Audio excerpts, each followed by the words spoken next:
Right. So for the elephant walk, there are a couple of things that we're really going to be focusing on. First is the ability to actually lengthen through the entire posterior chain, which in most cases riders get really, really stuck through the nerves, and so the nerves get really tight, and so then we have to get those to glide through. So it's going to help with that. The second is the ability to actually flex and bend the spine, right? And so a lot of riders want to get stuck here, which makes it very hard to access everything. So we want to find that flexion in the lumbar. So the easiest version, and similar to the split squat, I really like when I'm at the barn to use the mounting block for this, because it just gives you that nice stair step down and you can work it lower. So I'm using this as a height because some people are always tempted to start super duper low and they can't get enough pressure into the actual floor.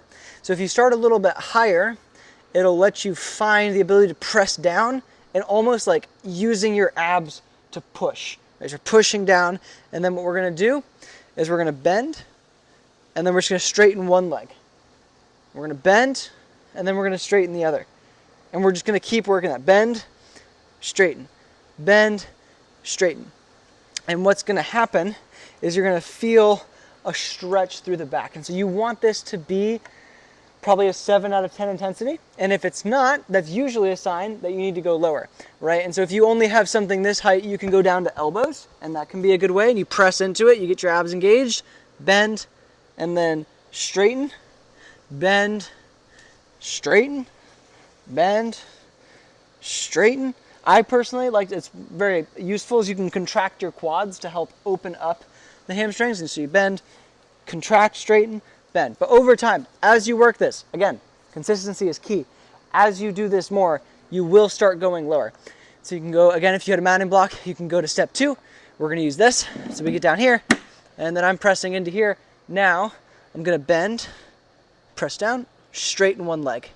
Bend, straighten one leg. And notice, as I straighten, I'm kind of pushing myself a little deeper. So straighten and kind of like reaching into that rounding. Bend, straighten, reaching into that rounding. Bend, straighten, reaching into that. And you'll really feel the backside open.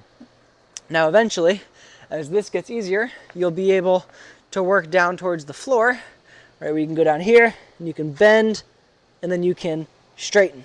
Bend, and straighten, allowing all of this to open as you get stronger and as you get more able. But that's the progression, keeping it at a 7 out of 10 intensity and just slowly chipping away and working it down.